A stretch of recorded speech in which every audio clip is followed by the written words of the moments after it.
American cheese is not plastic. It's a product made with cheese and two ingredients we likely consume daily: baking soda and citric acid. Most of us think only highly processed cheese from the store can achieve that velvety texture, but understanding the science allows us to turn nearly any cheese into a silky, smooth sauce without sacrificing more flavor than we would with a traditional roux-based mac and cheese. Today we're making our own melting salt. But before we start cooking, here's a quick version of what a melting salt actually is and how it works. As cheese heats, casein proteins begin to tighten and tighten until they finally snap, and oil dumps all over the place while chewy, gritty protein clumps inside the sauce. But that's where melting salts like sodium citrate come in.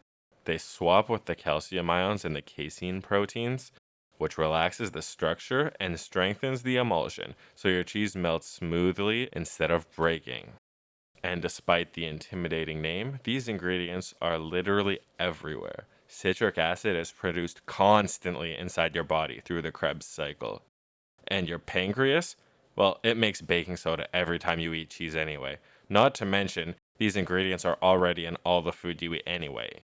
For this recipe, you just need baking soda and citric acid, which, if you don't already have them, you can buy them at most major grocery stores or online.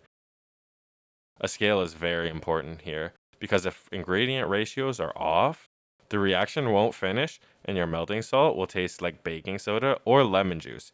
We're making 1 mole of trisodium citrate, an oddly specific measurement for an oddly specific number of atoms.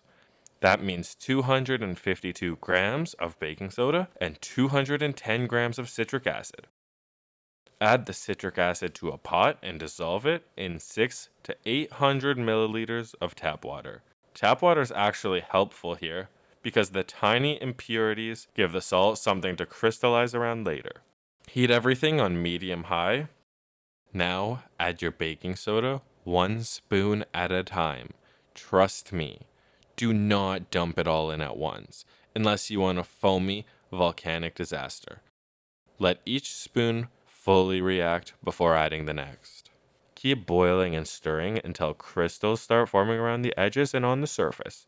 When you see that, stir once more and pull it off the heat.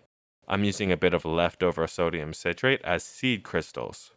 You don't need them, but they do help prevent the solution from fusing to the pot like sticky sugar, for the same reason the tap water helped. Stir continuously as the solution cools and turns opaque. Then, cover it all and refrigerate overnight. The next day, you should have a soft, white brick that breaks apart easily. Transfer it to a shallow, oven-safe dish.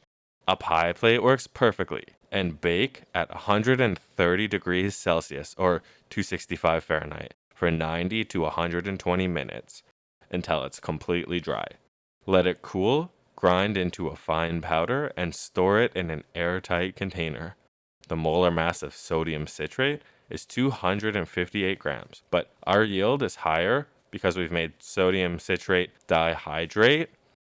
Temperatures above 150 C are required to remove the bound water and produce an anhydrous form. The dihydrate has a molar mass of 294 grams. We recovered 288, about 98% yield, which is truly excellent, in my opinion, for a home setup. This approach is the least headache-inducing method I've come up with. If you enjoyed this video and you're excited to make some velvety cheese at home, consider subscribing, especially if you made it this far in the video. Thanks for watching, and I hope to see you all again soon.